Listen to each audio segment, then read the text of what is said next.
He said I was his whole life, smiled while watching me shatter. That's when I realized I was just the pain in his story.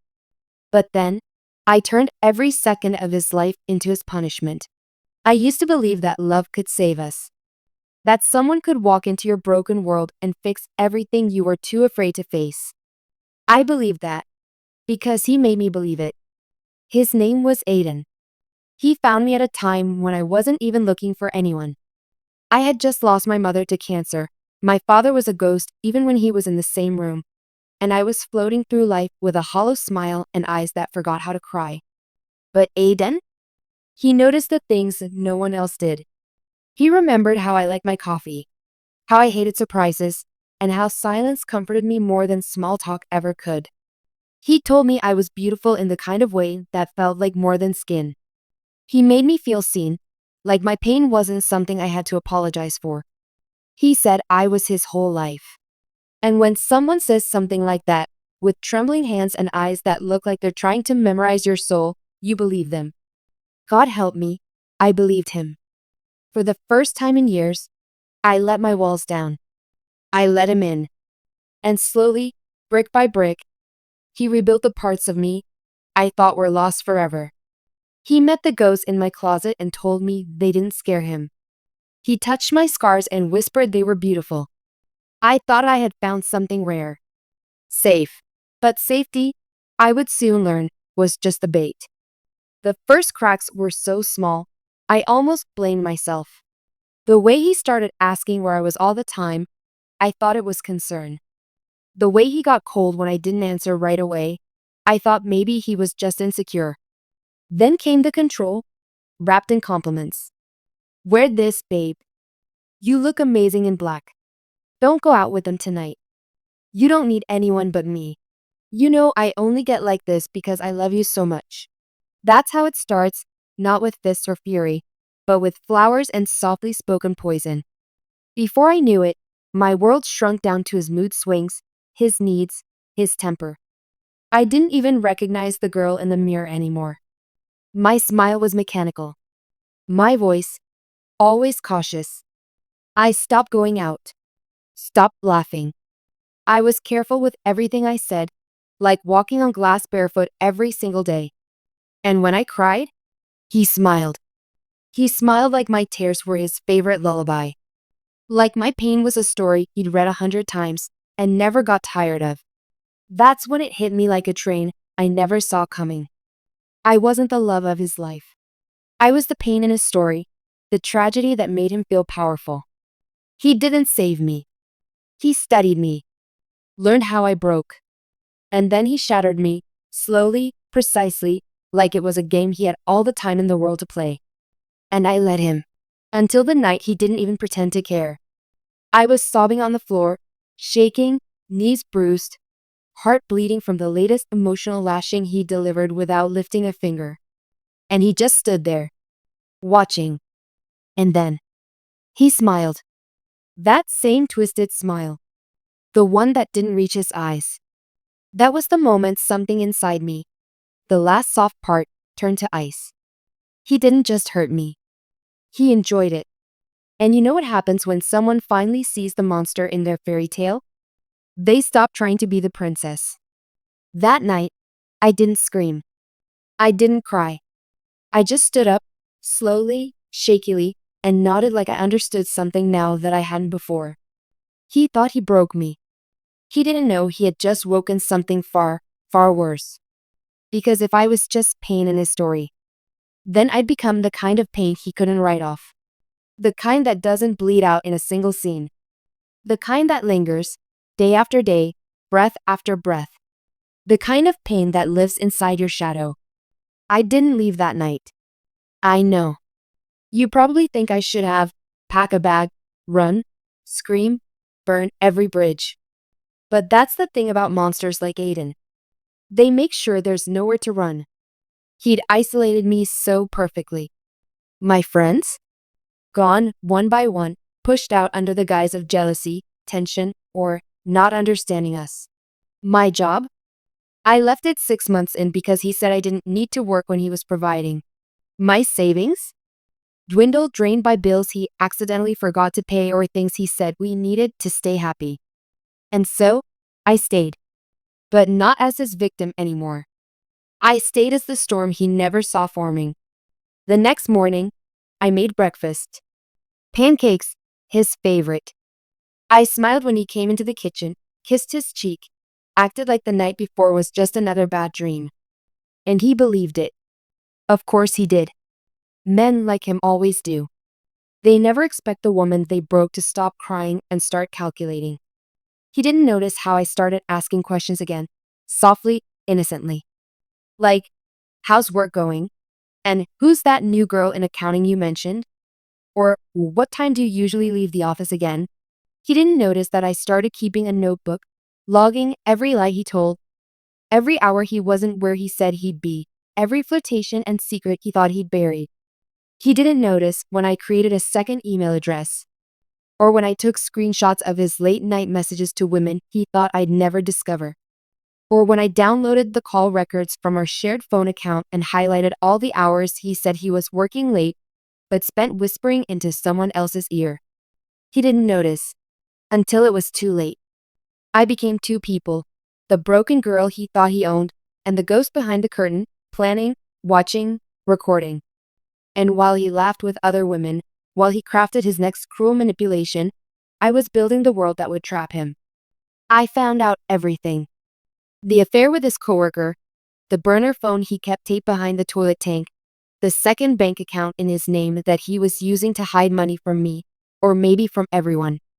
But the most important thing I discovered was who Aiden really was. Not just a manipulative liar, but a thief. Aiden was laundering money through the company he worked for, shifting funds between fake clients and skimming thousands at a time. It was clever, subtle. I never would have known unless I had been watching. And oh, I was watching everything now. At night, I lay beside him as he slept, sometimes curled into me, trusting, vulnerable, and I stared at the ceiling, not with sadness, but with strategy. I wasn't just going to hurt him emotionally. No, I was going to erase him. He thought I was just another heart he could toy with. I was going to become his karma, with a face he could never forget. It took 6 weeks to line everything up. I hired a pie using the last of my savings, a woman named Lena, who had once burned her own ex in a firestorm of legal hell. She believed in women like me. Quiet, smiling, shattered, until they weren't anymore. She found the offshore accounts, the shell companies, the fake invoices. She even got pictures of Aiden in places he told me he'd never go. By the time I was done gathering everything, I had a digital dossier that could collapse him in more ways than he could imagine. But that wasn't enough. Because breaking him wasn't the goal. Making him live inside the ruins of what he built, that was the real revenge. So I made it personal.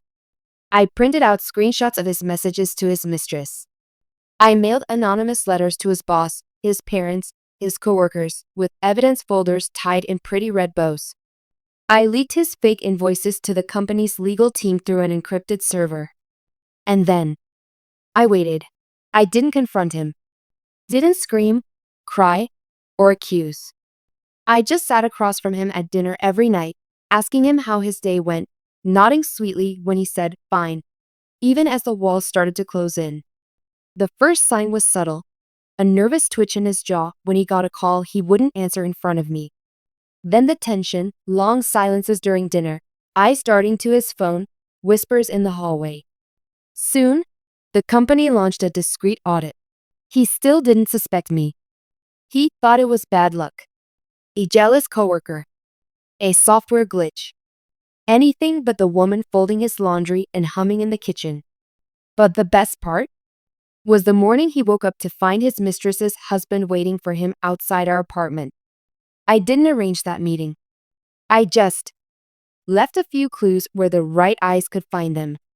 Aiden came home with a black eye and a busted lip, looking less like the god he imagined himself to be, and more like the pathetic little boy he really was. That night, I kissed his forehead and said, I made your favorite tea. You should rest. And he did. Because still, he hadn't realized. He was falling apart, and I was the one loosening every screw. A week later, the real storm hit. It came in the form of two men in suits. They knocked on our apartment door at 6:43 a.m., the time Aiden usually stumbled into the shower, bleary-eyed and oblivious. I was already dressed. I'd been up for hours, sipping coffee, waiting. When I opened the door, I didn't flinch. I just stepped aside and said quietly, "He's in the bathroom." They introduced themselves as internal investigators from his company's compliance division. Apparently, someone had sent them a complete map of every illegal wire transfer, forged contract, and fake client Aiden had created in the last 2 years. I wonder who would have done such a thing. He came out in a towel, mid-yawn, and froze when he saw them. For the first time in months, I saw him afraid. They asked him to come in for questioning. He tried to laugh, act confused, tried all the lines that once worked on me. "There must be a mistake. You've got the wrong guy. This is insane." But their eyes were cold, just like mine had become. They told him he wasn't being arrested yet, but they highly recommended legal counsel. The look on his face when they walked out with his laptop and phone? Delicious. He turned to me like a wounded child and said, "Did you see what just happened?" I looked up from my coffee and smiled softly. "No," I said. "I was just making breakfast."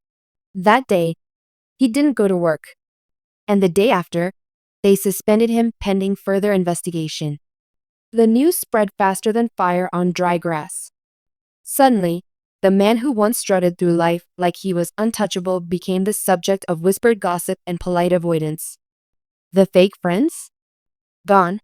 The mistress? Vanished. Probably when her husband confronted her with the same screenshots I printed on glossy paper and left in his office mailbox. And Aiden? He unraveled in slow motion. He started drinking during the day. Barely showered. Punched holes in the walls that I didn't bother to patch.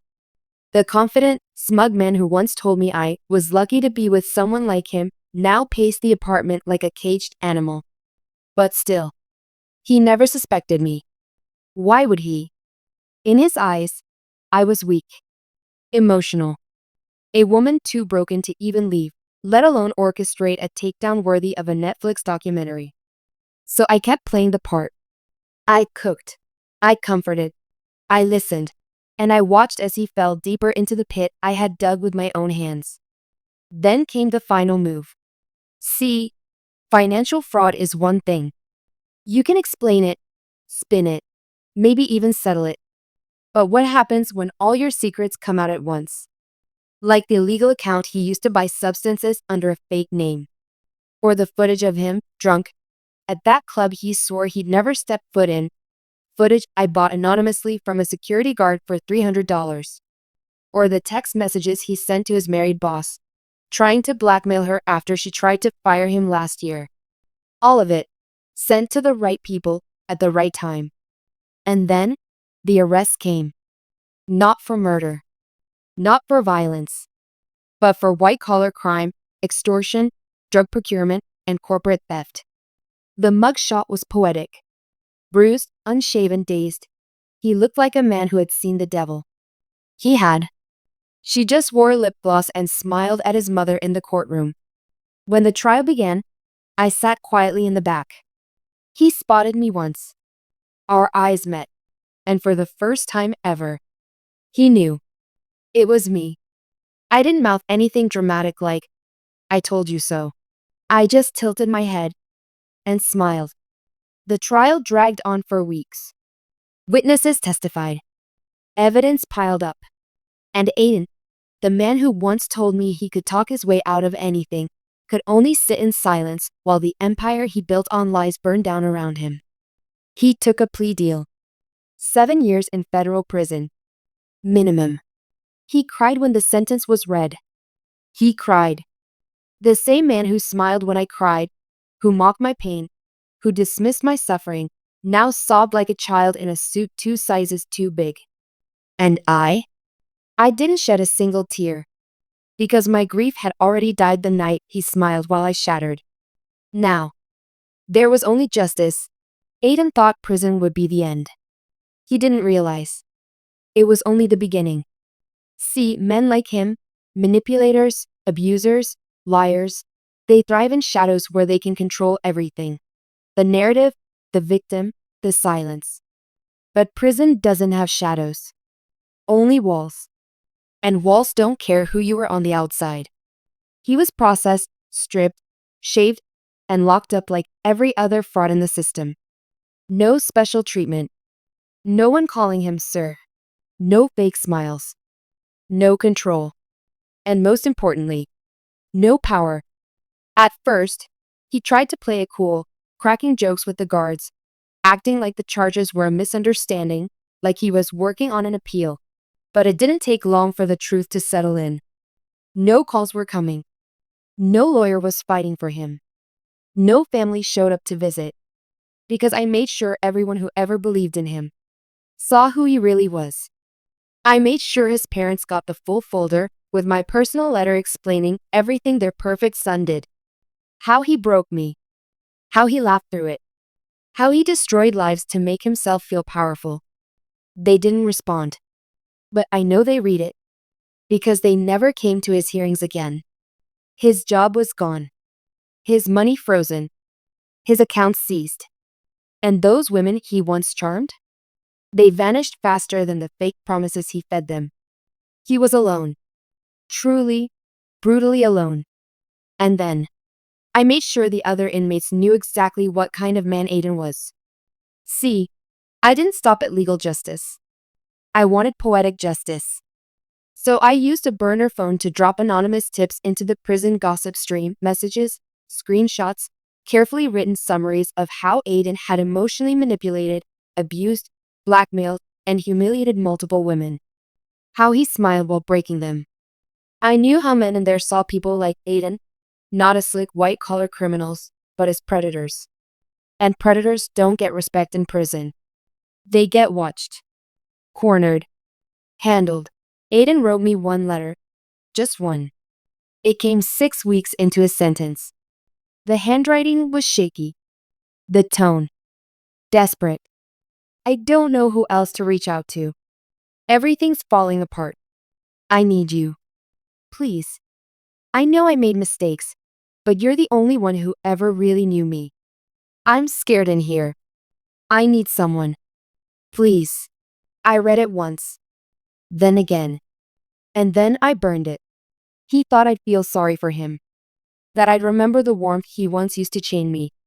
That I'd fall for the act again. Soft voice, trembling words, crocodile tears. But the only thing I felt was a cold satisfaction. The kind you only feel when a man who watched you break finally understands what it feels like to break himself. Still, I wasn't done. Because revenge isn't just a moment. It's a slow, patient burn. I started a blog, anonymous, of course. A healing space for survivors of emotional abuse, financial control, manipulation, and psychological cruelty. I didn't name him. I didn't need to. But I told the truth. I wrote every detail, how he gaslit me, isolated me, twisted love into a leash around my throat. How he used silence as punishment, kindness as control, and pain as entertainment. And do you know what happened? Hundreds of women reached out. And some of them, they knew Aiden. Some had dated him in college. Some had worked with him. Some had stories. One was barely 18 when he dated her, fresh out of high school, while he was 25. Another told me about a time he drove drunk with her in the car, then blamed her for distracting him when they crashed into a light post. Story after story. Red flag after red flag. He'd been doing this long before me. But now, the world was watching. The blog exploded. Women everywhere began sharing it. Podcasts picked it up. Therapists started using it as an anonymous case study. It became a fire he could never put out, because no one knew where the flames were coming from. I didn't want fame. I didn't want pity. I just wanted the truth to exist, in the open, where his lies couldn't bury it anymore. Now, every time someone Googles his name, they see whispers of who he really is. Now, even from inside his cell, he knows. He knows he can never outrun what he did. He knows I turned every second of his life, every moment he used to feel invincible, into a prison far worse than steel bars. Because even when he's released, the world won't forget. The day I deleted the last photo of him from my phone, it was raining. Not a storm, just a soft, steady drizzle. The kind that smells like closure. I stood at the window, phone in hand, staring at the image on my screen. Aiden, smiling. Carefree. Confident. That same grin he wore while breaking me apart. And I deleted it. Not out of rage, but because I no longer needed the memory. I had something far more permanent. I had his silence. His reputation was dust. His job history, unrecoverable. No references, no fallback plan, no rich uncle to save him. Every time he tries to start over, someone will find that blog. Someone will whisper. Someone will remember. And I made peace with that. But here's the twist people don't expect, the part of the story no one wants to talk about. The revenge didn't heal me. Not by itself. Don't get me wrong, it satisfied something. That deep, gnawing ache that screamed for justice, for acknowledgement, for some kind of balance in a world that had tilted so violently against me. But the healing? That came later. In the quiet. In the rebuilding. I moved out of the apartment, the place where his shadow lived in every wall. I took only what I needed. I let the rest rot behind me, like the corpse of a life I never wanted back. I found a little one-bedroom near the coast. Nothing fancy, but mine. The first night I slept there, the silence didn't feel like punishment. It felt like freedom. I started going to therapy again, real therapy, not the kind where you cry once a month and pretend you're fine. I showed up weekly. I told the whole story. Even the parts that made me feel stupid. Especially those. I learned words I never knew how to use before. Narcissistic abuse. Coercive control. Financial entrapment. And slowly, the shame started to lift. I wasn't crazy. I wasn't weak. I was targeted. Because monsters like Aiden don't look for broken women. They break them. On purpose. Piece by piece. But I had picked up every one of those pieces. And this time, I built something stronger. I started writing under my own name. No more anonymous blogs. I published essays, articles, even gave a few interviews. People wanted to hear how I took down a man like him, but more than that, they wanted to know how I survived it. I told them the truth, that I didn't survive because I was strong. I survived because I stopped loving him more than I loved myself. And that was the difference.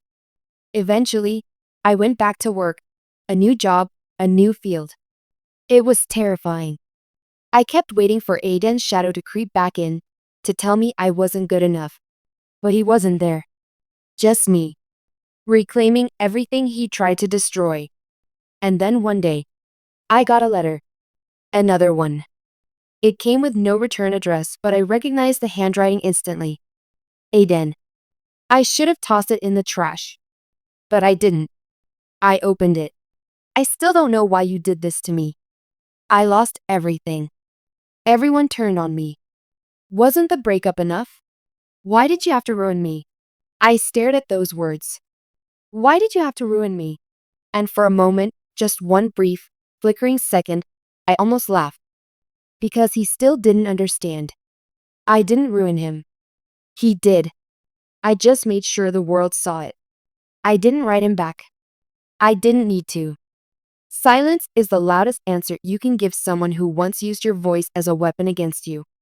But here's the real ending. Not the one you expected. Not the one soaked in blood or fire or screaming confrontations. No. The real ending is this. I smile now, real smiles, not the plastered ones I wore to keep him calm. I sleep peacefully, without fear of keys in the door at midnight. I eat when I want, dress how I like, laugh out loud without watching his face for approval. I am free. He thought he wrote my story. Thought he could paint me as the broken girl, the tragic chapter in his grand narrative. But he forgot one thing. I hold the pen now. And I didn't just write his ending. I rewrote my beginning. There are things a prison sentence doesn't list. They don't print the quiet insanity of knowing no one believes in your innocence. They don't write about the stares from guards who've read the blog, the whispers behind steel doors.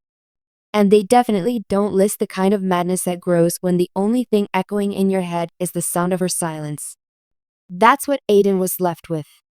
Not bars, but the unbearable realization that his world would never go back to what it was, because the woman he once considered weak had made sure he would never be seen the same way again. At first, he tried to fight it. He filed appeals, claimed bias, claimed sabotage, even told his cellmate that his ex framed him out of revenge. But no one believed him. They'd all read the headlines. Some had read the blog, and they knew. Aiden wasn't framed. He was exposed. Over time, his defenses crumbled. He stopped filing complaints, stopped shaving, stopped speaking to his cellmate. He spent most of his time in the prison library now, not reading, just sitting, staring, tracing the lines on the table with his fingers like he was trying to remember what it felt like to hold control again. But control was gone. He once had everything: power, charm, persuasion, access. Now, he couldn't even decide what time he'd eat. Every letter he sent out came back, returned to sender. He even tried to reach out to old friends, people he hadn't spoken to in years. But no one wanted their names attached to his anymore. He was toxic, radioactive, cursed. And then, the nightmare started. I know because one of the prison guards, a friend of a friend, told me. Said Aiden would scream in his sleep, clutch the sheets like they were burning his skin, sometimes cry, whisper names. Mine often. He started seeing her face. Not as she used to be, fragile, hopeful, forgiving, but the version that haunted him now. The version he created. The version that smiled as he was sentenced. The version that never had to touch him to destroy him. He was unraveling. And he knew it. Some nights, he sat at the corner of his bunk muttering to himself, rereading the same 4-page letter she never replied to, hoping that if he read it enough times, maybe she'd finally answer. She never did. Because she didn't need to. Aiden had built a prison far before he stepped into the one with bars. It began the first time he raised his voice to her and called it discipline. The first time he made her feel crazy for crying after he disappeared for 3 days. The first time he said, "I love you" with cold eyes and an exit strategy already forming behind them. Now, those choices had finally caught up. Because here's the truth he never understood. There's no escape from the kind of pain you cause intentionally. It rots, lingers, waits, and eventually, it returns. Tenfold. Meanwhile, on the outside, I didn't stop living. I grew. I flourished. I started a support network for survivors. Created a mentorship program for women trying to leave controlling relationships.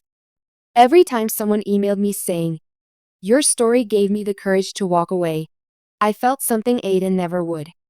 Peace. I wasn't hiding anymore. In fact, I was speaking publicly, sharing my truth. Without shame. Without fear. I wasn't a victim with a broken heart. I was a witness with a sharpened voice. And that voice? It reached farther than I ever thought it could. Even into the prison where Aiden sat. Because no matter how many walls surrounded him, he couldn't shut out the world anymore. The world knew. And worse, he knew that I had survived. He once promised to love me forever. Instead, he taught me how to love myself enough to end him without lifting a finger. 3 years passed. Aiden served his time. Not all of it. Good behavior shaved off a few months. But freedom didn't feel like freedom when there was no one waiting for you on the other side. No family. No friends. No fresh start. He stepped out of that cold gray gate with nothing but a bag of worn clothes, a probation officer who barely made eye contact, and a parole file so thick it might as well have been a warning label. The world had moved on, and it had left him behind. The city wasn't the same anymore. His favorite bar was gone. His old gym refused to let him back in after the incident. Every job interview ended the same way: awkward smiles, tight nods, then silence. Because every employer Googled now, and his name was still tied to mine. To the blog, the forums, the survivor threads. The words emotional predator clung to him like mold. He tried deleting the posts, tried calling in favors, even filed a request to get the content removed on defamation grounds. But you can't erase the truth, especially not when it's been shared, archived, and believed. He moved into a shared apartment on the edge of town, a moldy room above a 24-hour laundromat. No kitchen, no privacy. Just stale air and a roommate who barely spoke English but still stared at Aiden like he knew exactly what kind of man he was. And then, the letters started again. Not from me. From the past. Women. Some anonymous. Some who used to know him.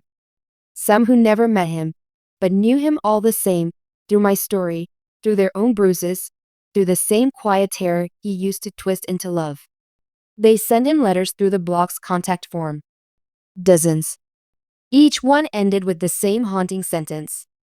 We remember what you did. They weren't threats. They were reminders. That no matter how far he ran, no matter how many masks he tried to wear, the truth always arrived first. And I didn't have to lift a single finger anymore. Because his own guilt did the rest. I kept my distance. Watched from afar. Checked the occasional update online, quietly, anonymously. I never visited. Never spoke his name aloud. Never let him think he mattered anymore. Because he didn't. His life was now a slow punishment. And I designed it that way. A sentence that didn't end with parole. A cage without bars, but with mirrors. Everywhere he went, he saw me. In headlines. In whispers. In the way strangers glanced at him, uncertain but suspicious. And maybe worst of all, in his own reflection. Because the more he tried to reclaim his identity, the more he realized it had been rewritten. By me. He once tried to make me a footnote in his legacy. But now, he was a footnote in my survival. That's what he could never understand. He thought power was in control, in domination, in silence, in secrets. But power? Real power?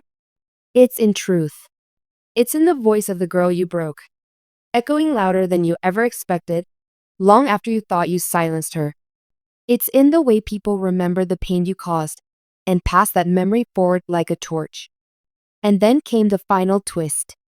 The one I'd saved, not out of vengeance, but principle. I published a book. A memoir. It didn't use his name. It didn't need to. The story spoke for itself. My story. How I was broken.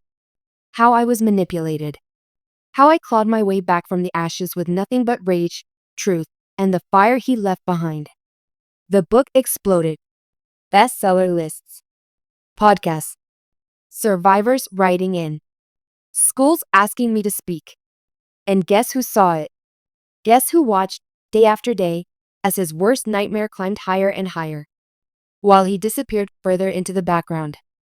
He once said I was his whole life. And I believed him. Now, I really am. But not the way he imagined. I'm the ghost in his every failure. The echo in every locked door. The shadow behind every sideways glance. The punishment that never stops arriving. Sometimes I still walk past mirrors and catch a glimpse of the girl I used to be.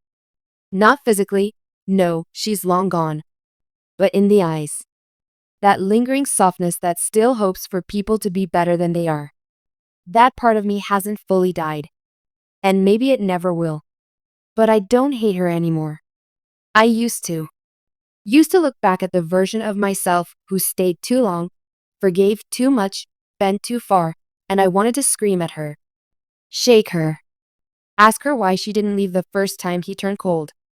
why she needed proof that he'd never love her the way she loved him. But now, I just look at her and whisper, thank you for surviving. Because without her, I wouldn't be here. Strong, still, unapologetically alive. The world sees me differently now. Not as a victim, not even just as a survivor, but as a voice, a presence. The girl who didn't just escape the fire, but rebuilt her home from its ashes. Aiden taught me many things. Not intentionally, but he did. He taught me what manipulation sounds like behind sweet words. He taught me what love bombing feels like, and what the crash afterward costs. He taught me how a man can use your heart like a leash, your dreams like bait, and your silence like a weapon.